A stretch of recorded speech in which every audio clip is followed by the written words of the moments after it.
You're listening to The Secrets of Star Trek, where we discuss the hidden layers and deeper meanings found in all the Star Trek TV series, movies, and more. And today we're discussing the Lower Decks episode, In the Cradle of Vexilon. I'm Dom Bettinelli, and joining me today on the panel are Father Cory Sticha. Hey, Father Cory. How's it going? And Jimmy Akin. Hey, Jimmy. Howdy, Dom. Folks, be sure to stick around to the end of the episode. We have more of your fantastic listener feedback. And I want to encourage you, if you have not yet done so already, please follow The Secrets of Star Trek in Apple Podcasts, Google Podcasts. So we're on Spotify, TuneIn, in your favorite podcast app, or watch us on our YouTube channel, where you should make sure to also hit the bell to get notifications. And I want to tell you also about another show on the StarQuest Network you are certain to enjoy called Pray Station Portable. It is an opportunity for prayer at several times of the day based on the Liturgy of the Hours of the Catholic Church. You can find that also where fine podcasts are found or at sqpn.com/PSP. I was just on vacation last week and used it while road tripping. Used Nice. it to pray the breviary as I was going. So Excellent. Wonderful way to do it. Good use of that. So we're talking about In the Cradle of Vexilon, and Jimmy, could you give us a recap of this episode? This week, the Cerritos visits a ring world, or a Halo world if you're into video games, and it was built a long time ago by a long-extinct race. It's run by a computer named Vexilon, who is actually a nice AI that doesn't want to conquer anybody. And Vexilon has created a paradise for the ring world inhabitants. However, Vexilon is in need of systems maintenance, and rather than having her engineers do it, Captain Freeman decides to do it herself. Unfortunately, things go wrong when she tries upgrading Vexilon's operating system, and the AI initiates a regenesis sequence on the ring world that would wipe out the current environments and all their inhabitants and start over. Meanwhile, Boimler is leading his first away mission as a Lieutenant Junior grade. It involves replacing dangerous equipment that could blow up if handled incorrectly, and Boimler is unable to delegate the task to the ensigns under his command, lest they be put at risk. So he ends up trying to comically do it all by himself. But when the regenesis starts, T'Lyn convinces him that he must delegate and let the ensigns do their jobs. Also, meanwhile, up on the Cerritos, a full lieutenant named Dirk has assigned Mariner, Rutherford, and Tendi a seemingly meaningless task, and they think he's hazing them. So in his quarters, they set up the equipment to trap him in an Alamarain Count to 4 game, along with a really annoying Betazoid gift box. And just as they're about to spring the trap, he profoundly thanks them for the task they were doing, which he very sincerely says was super important for the survival of the ship. He also confesses that he was once horribly traumatized by being trapped in an Alamarain game for a month and not being smart enough to figure out how to get out of it, and he's currently in therapy for this. Mariner then gets him to start talking endlessly about his favorite kind of spacey space music, while Tendi rushes through the seemingly meaningless task he assigned to them, and Rutherford goes to disarm the trap.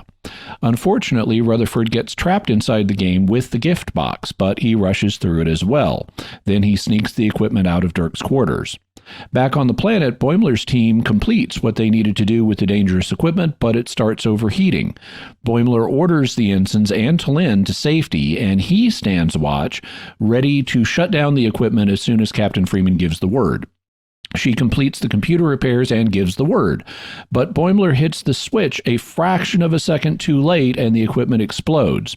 Boimler dies and goes to a place where we see the afterlife Black Mountain and the koala. Then Dr. T'Ana miraculously revives him. And finally, up on the ship, Mariner, Rutherford, and Tendi say they misjudged Dirk and will assume the best in people from now on. Only for us to get a shot of Dirk talking to Ransom and admitted, as I totally called, that he was totally hazing them the whole time, that he made up his fake Alamarain trauma, and that he totally enjoyed making them suffer. The end. Father Cory, overall impressions, and maybe you could talk about your overall impressions of the first two episodes, since you weren't here for those. Yeah. Oh, yeah. We'll start with this one just because this is the current one, but then I'll move to the other ones. But this was a good one. It wasn't the humor was there, but it wasn't as strong as other Lower Deck episodes were. It was played well. Of course, you had the frustrations of the newly minted Lieutenant JG learning that no, you still have superiors that are going to make you do mindless tasks like counting chips, stuff like that. Checking every single chip out of 5,000 or how many ever were in this room. You're still going to have tasks like that. You're still going to have superiors that are going to give you grief, and things like that. Anybody who's had trouble delegating tasks will absolutely fit with Boimler. Understand completely of it's just easier for me. Sometimes it's easier for me to do it myself. Sometimes I know what I'm doing and it's safer to do it myself, whatever the reason might be, so it was a good episode. And then, and I actually, see the captain, getting her, rolling up her sleeves, so to speak, and getting involved in the whole work and even messing up. The captain made a mistake, or at least didn't realize what would happen when she took the steps she did. So that was good. So for the other two were great. I loved the Voyager of episode 2. Vix was a lot of fun. How many episodes of Voyager did they have to watch to come up with all the themes from Voyager? I mean, they pulled so much from 7 seasons of Voyager and crammed it into one. And then you've got the docent for the museum there, who's just beside himself. Every little thing's done. Everything needs to be perfect on this ship. Nothing can go wrong. Nothing can be damaged. And of course, the ship's getting gunked up by the alien microbe and all that stuff. So that one was a lot of fun. And the whole issue with the Tuvix, where it's like, well, I had concerns, but now that's just this big ball of biological matter. Let's separate them. Who cares? Yeah, but so that was a fun one. And then the Menagerie episode was also great. Someone online that the little white death or bone sucking. Oopsie was actually a Pokemon callback. I really think it was. I absolutely think it was. That was definitely supposed to be a Pokemon.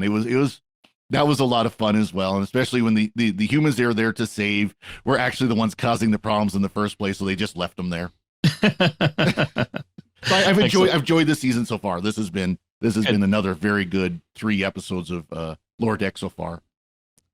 So Jimmy, your impression of In the Cradle of Vexilon? Yeah, I enjoyed it. It was a lot of fun.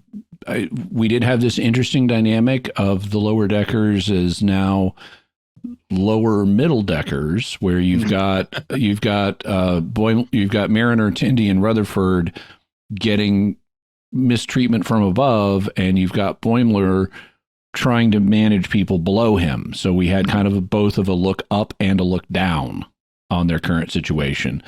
And it was fun.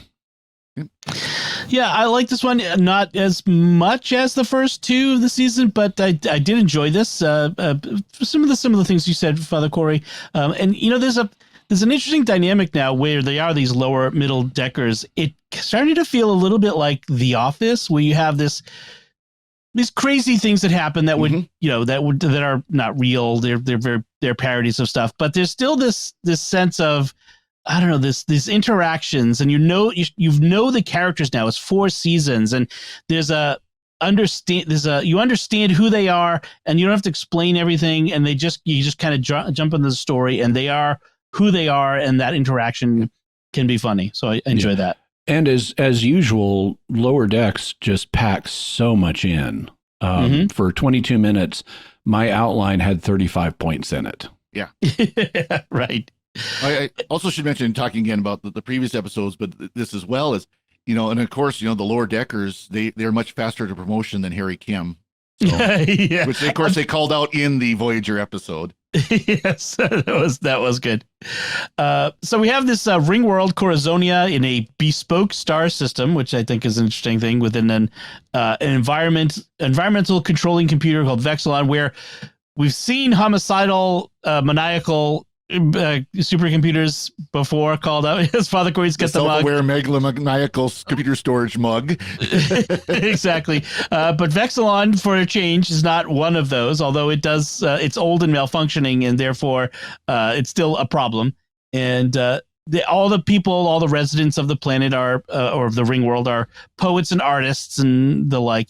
And I thought it was funny this early scene where, like, one of the sculptors, she says, oh, I've been so stressed lately that my sculptures have been suffering. And Ransom does this art critic, oh, that's a pretty clumsy expression of form as he's looking at her art. And then, oh, no, not those ones. These are the ones that are terrible. And they're exactly the same. Yeah. Identical. I love that. It's like a slam on some modern abstract art, Yeah. And Ransom has a serious critique of what's wrong with them, even though Captain Freeman is trying to diplomatically shush this up and let's get moving.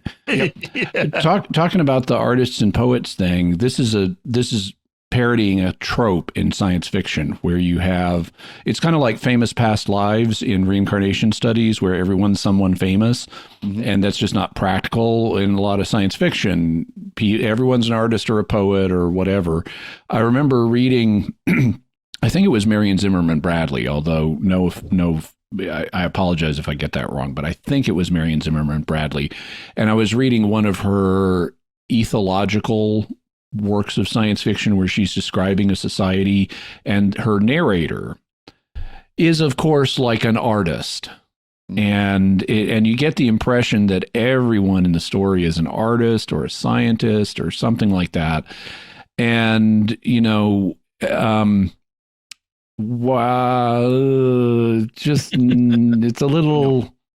it's a little non-functional and hoity-toity for my taste. So I wrote a science fiction novel. I haven't published this one, and for intellectual property rights reasons, I don't know that I'll ever be able to publish it because it's based on something else. But I decided for this science fiction novel, my main character is a truck driver. That's all he is. He's not a genius truck driver. He's not an artist truck driver. He's not a scientist truck driver. He is a truck driver. Nice. No, it is a definite trope, especially in Star Trek, that you always have these idyllic worlds that everything is perfect. And so when people aren't doing the truck driving or trash collection or things like that. Oh no, they're, like you said, they're scientists or whatever. And of course it's always like they're unprepared when things go wrong. If anything, it's a critique against having people who are just, these perfect artists and things like that. What about the idyllic world where one guy decides that his ideal would be to learn how to smoke meats to perfection? Let's have some variety in the ideal imagery of what an idyllic Sounds world could be like. To me. Yeah, exactly. So Vexilon itself is self-effacing and humble, and the way it talks, it sounds like it's going through like a middle-aged health crisis. It's like a character on Seinfeld or something. So it was kind of funny. And like you said, Freeman will do the repair herself. And the whole update, it's like a Windows update. You know what I mean? It's like it goes wrong. You have to reboot. She has to pull the plug. And it's this comedy of errors. If your Windows computer has been running for 6 million years, it probably is going to need a reboot at some point. Oh, wait, a Windows computer will never last that long because it can't go 2 weeks without needing a reboot. Right. But any sysadmin for a server farm will appreciate what Freeman's her troubles here updating this computer. So and that it was kind of, even though it's the crux of the action, this is a minor subplot of this story. This is the C plot, I would say, with the B plot being Boimler and the A plot really what's going on the ship. Even though the episode is called "In the Cradle of Vexilon," so I thought that was kind of interesting. We get more T'Lyn, the Vulcan science officer on loan from the Vulcan Navy, whatever it is. And I like the fact that as she's the straight man in this comedy duo. Boimler is obviously the inept bumbler, and she keeps feeding him lines, and ideas that kind of extend the comedy, make him more neurotic, or eventually come to the solution. I like to this. I like at the beginning, he's, as they're about to get in the shuttle to fly down to do the equipment transfer, he's talking himself up because this is his first mission, commanding other people. And he's talking himself up, you can do this and so forth. And she comes up and says, "Have you completed your confidence boosting ritual?" Yeah. It's like, that's exactly what he's doing. That's right. And then Mariner, Tendi, and Rutherford have now realized that now that they're lieutenants, junior grade, they have access to the anomaly storage room, because every starship has to store these anomalies they encounter, and this is got to be gold for the writers. This idea. We'll see it again. We'll definitely see it again. Yes, and this is where they encounter the creepy Betazoid gift box and the Alamarine game. Again, we'll see those throughout. Well, and then the spider that bit Ransom, so then he became the big giant head was in there. Mm-hmm. Rutherford was about to touch that case of it and got pulled off real quick from that. So most listeners will probably remember the Alamarine game from Deep Space Nine, which is it's like a holographic environment that it sort of traps you in a pocket dimension until you can figure out your way through the game. Right. And it incorporates chanting and hopscotch and other stuff, and it's regarded widely by fans as one of the most annoying things ever on Deep Space Nine. Fewer people may remember the Betazoid gift box because that was from first season Next Generation. Just talked about it. Yeah. Yeah. And it's the episode where Deanna Troy's arranged wedding is avoided. And the episode starts with a gift box being delivered to announce the wedding that, the groom's family pulled the trigger on the contract. And so now Deanna's supposed to get married. And the gift box was played by Armin Shimmerman, who later played Quark. But basically the gift box's face, the gift box is a box, but it's got a face on it, which is like silvered. And when the face is not active, it's just, it's got its eyes closed and it's passive, but then it suddenly animates and starts talking. And it's like, I bring you great greetings of tremendous joy. And it then disgorges a bunch of trinkets as gifts. Yep. And it's really creepy and annoying. And so that's what they're harking back to here. But it is that's really creepy and annoying. What is it that Mariner says? Oh yeah, the game. It keeps saying Alamarine, lemon meringue. Yeah. And of course, the game was called Wadi Chula. Chula was the name of the game from the Wadi. That's right.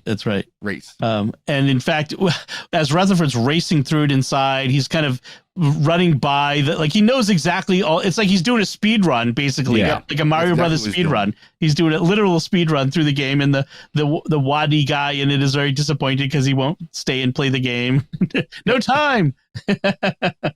So that, after they go to the anomaly room, they get assigned this job to scan isolinear chips by hand, and there's thousands of them, and then when they complete the task, they think, oh, we finished, and we haven't found the single one that's bad. Dirk comes back and says, oh, did you check the second layer? And then he presses a button and the thing goes up. and here we have one of the best lines of the episode, where I think it's Tindy says, why didn't you tell us about these? This whole second layer. And Dirk says, I don't know. The hidden button seemed obvious. The hidden button seemed obvious. And, this is about the time they start discussing whether this is hazing. And as Mariner says, hazing is pranks dressed up as team building that nobody really likes. Yes. I think that's a great definition. Does anybody actually like team building? So I think it's a repetitive there. Actually, there is a bit of a sociological function for hazing. One of the things so if you have a group of people that you want to be a team, you need all the members of the team to invest in it so they can trust each other and count on each other.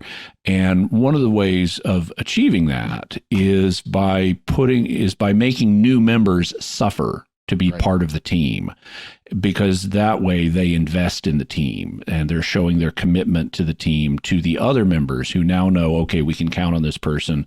They went through the difficulty of joining, so now we can count on them and we can respect them as a fellow member, as opposed to someone who just joins a team with no entrance requirements and no commitment, and I'm just a fair weather friend who you may not be able to count on in the future. That's one thing. Military basic training boot camp. Everybody always thinks of the physical aspect of it. They think of the firearms training and so on, the that kind of stuff. But a big part of it, and admittedly, the Air Force promotes it more than they do the physical, is that going through difficult actions, difficult situations, such as, the training instructor in your face yelling at you because your uniform isn't perfect.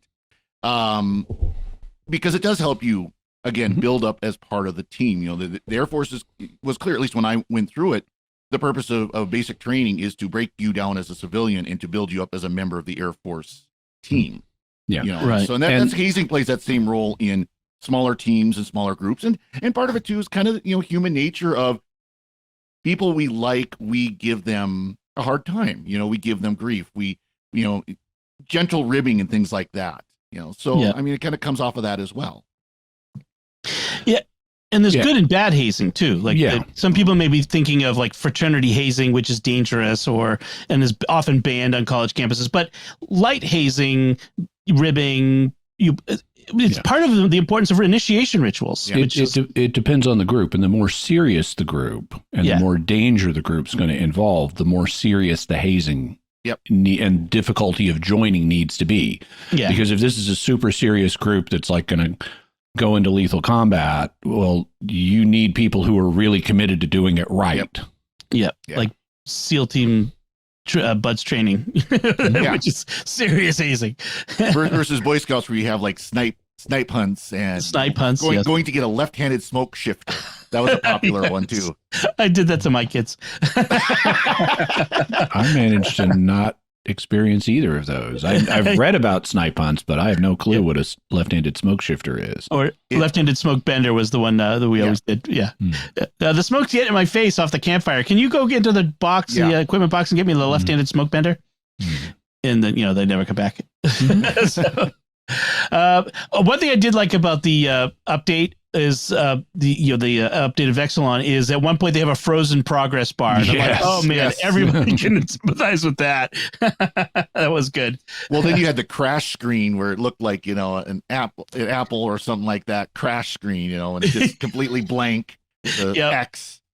Yes, and we, and some of us have experienced that and have had similar, maybe not the world blowing up, but similar, like horrified, what is going on? Yeah, exactly. Blue screen of death. Yep. Yes. So you mentioned Boimler, who being as nervous as Boimler always is, being so nervous that he's not leading his people, he's doing the work for them. And that is actually a pretty common experience for people who are new to managing teams and leading. And it's just sometimes a struggle to have people report to you.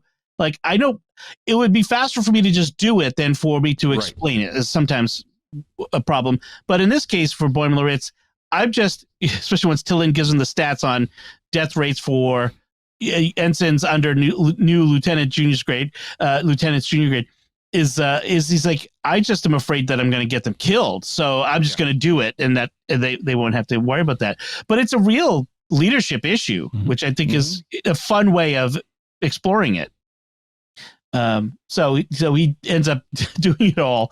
I actually have, some years ago, I was in a position where I was overseeing a department.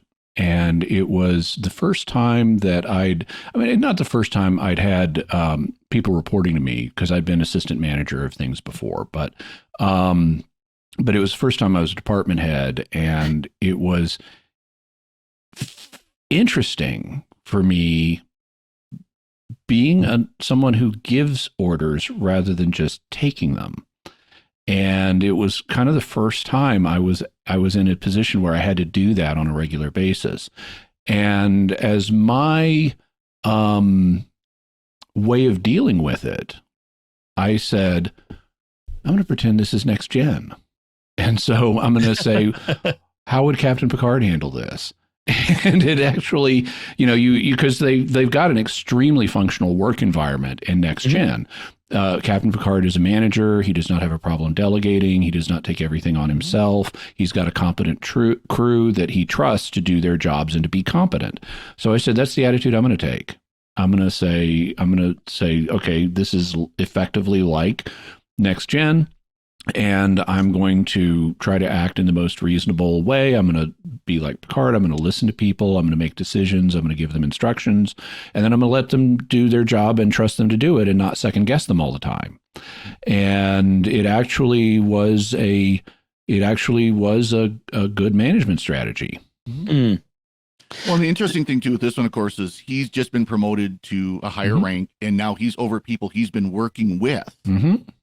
For several years now, and that can be difficult. And I saw this a little bit in the Air Force, where traditionally in the Air Force, when you hit E4, senior airman, you are given more responsibility, including some oversight responsibility of younger airmen, lower ranking airmen.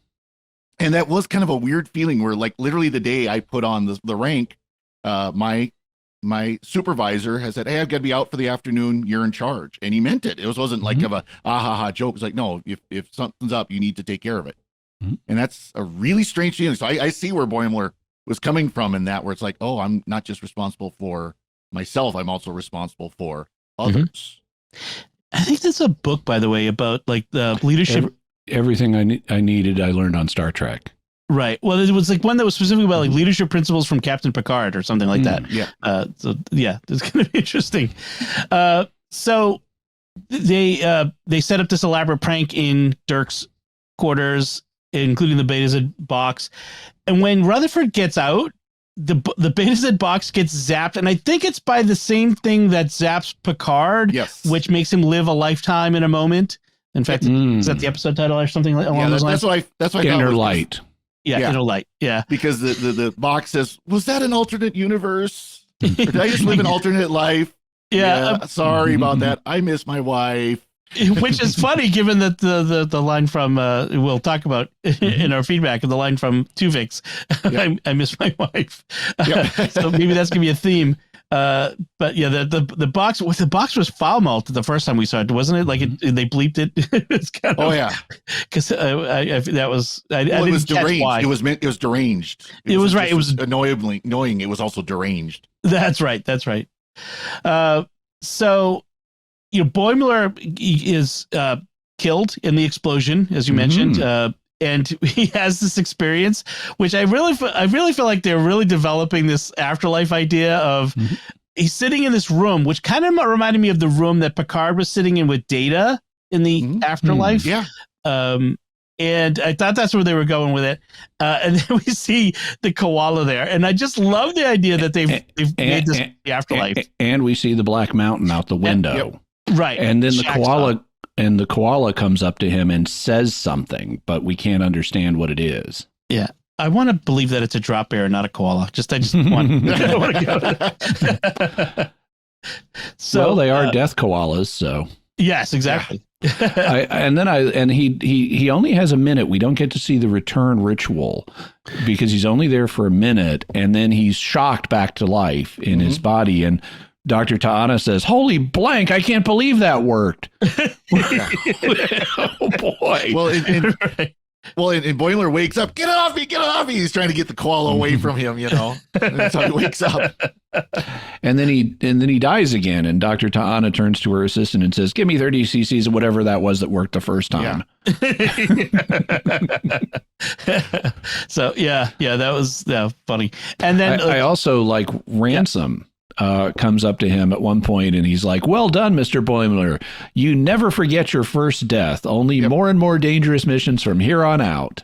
Yeah. and then T'Lyn is like, the death rate of lieutenant junior grades is continues. Right. Well, I'm reading this book about World War II, and it's one of the things they talk about in the book is how the death rate among the junior officers in the field was really high. Like they ran through the lieutenant, second lieutenants a lot. That's why in the military now the rank structure, the rank insignia is all subdued to match the uniform. It's not because it used to be would be actual brass or silver, or not silver, but brass or something like that on the helmet, which of course makes the exact spotting site. Something for a target, target for snipers, but also why they don't salute on the battlefield now. Right. Because but also, again, the enemy would Yeah. see the enlisted saluting the officers like, oh, there's our target. right. Well, also the fact that they were young and not right to be thrown into Yeah. combat pretty quickly. So yeah, that too. Not as much training as they needed. Right. They're callow youth is the thing. The Band of Brothers does a good job of showing that the series. So then we find out that Dirk and Ransom are hazing them after all, which you know, a classic Lower Decks ending, shall we say? We're at the point now where we can say classic Lower Decks. We're season 4, so we have that Lower Decks ending. Any further notes, Father Cory? I kind of get a kick out of the power conduits that Boimler and the ensigns were working on. Looked very similar to the NX-01 warp drive. Yeah, Very similar design, and it was, you know, they did say that those were installed at first contact from the Federation, so it kind of says that this stuff has been here for, you know, 100 years or more. Yep. As well, you know, that they were older equipment to begin with. So that's a good point. That was kind of that was a cool callback, and we'll talk about Enterprise in a little bit when we get to feedback as well. So. Yeah. Jimmy, any further notes from you? Just one. I liked when Vexilon first starts to malfunction. One of the things that starts happening is all of the clouds that are floating in the sky instantly turn into ice and fall out of the sky and shatter. Right. And they don't diminish in volume. They just turn to solid ice, clunk, and they're all shattered and causing various problems for people on the ground. But I liked that. I thought that was interesting and fun. Yeah, in a that was comedic way. Yeah. All right, so let's get to that feedback we mentioned. Our first feedback comes from the season premiere of season 4 Lower Decks called Tuvix.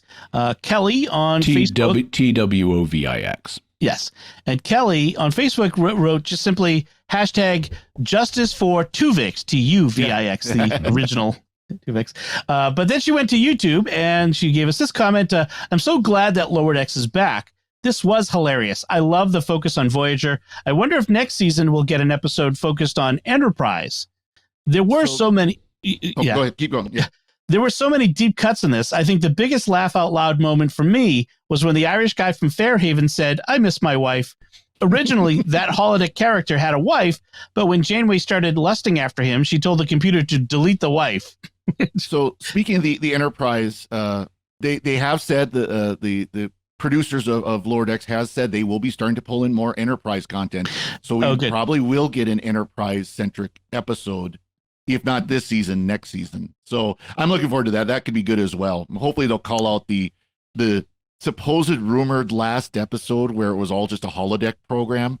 Hopefully they'll call out that filthy rumor that actually exists. But no, I hope they call out the decontamination room.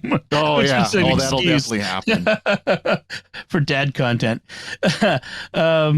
So yeah, and the I miss my wife line, which calling out another one in the same episode, another one of Janeway's very terrible acts. I mean that was, I mean it's still just a holodeck character, but man. It is creepy. At the same time, these are fictional characters. And so you're basically rewriting part of a story you don't like. Yeah. But you want, Not like the three of us would know anything about that. Rewriting stories. Changing parts we don't like. Here's what they could have done instead. Yeah, that's true. Or just ignoring whole parts of, episodes that, aren't even worth talking about. Right. Or series. Yes. And then our next feedback comes from the next episode, I Have No Bones and I Must Flee, where James on YouTube writes, "I'm glad to be enjoying another season of Lower Decks. I just wanted to add one to your list of Star Trek Menagerie episodes. In The Eye of the Beholder from the animated series, Kirk, Spock, and McCoy get captured by giant alien slugs with elephant trunks and put in a zoo. I watched the animated series when I was really young, and for some reason the aliens in that episode made a big impression on little me. I really like how Lower Decks throws in a lot of references to the often forgotten animated series." I remember that episode of the animated series as well. I haven't rewatched it recently, but I definitely remember the giant red alien slugs. I had forgotten what plot function they were playing, though. But yeah, now that I think about it, they did kind of trap humans in a menagerie. It is the 50th anniversary of the animated series, and Yep. so StarTrek.com has been celebrating that recently. We'll have more to say about that soon, but yeah, it's. I'm glad we're doing that animated series as part of Secrets of Star Trek as well. All right, so that's our feedback, and thank you both, James and Kelly. We would like to take a moment to also thank our patrons who make it possible for us to create the Secrets of Star Trek, including Jeremiah N., Paul O., David M., Michael V., and Angelica G.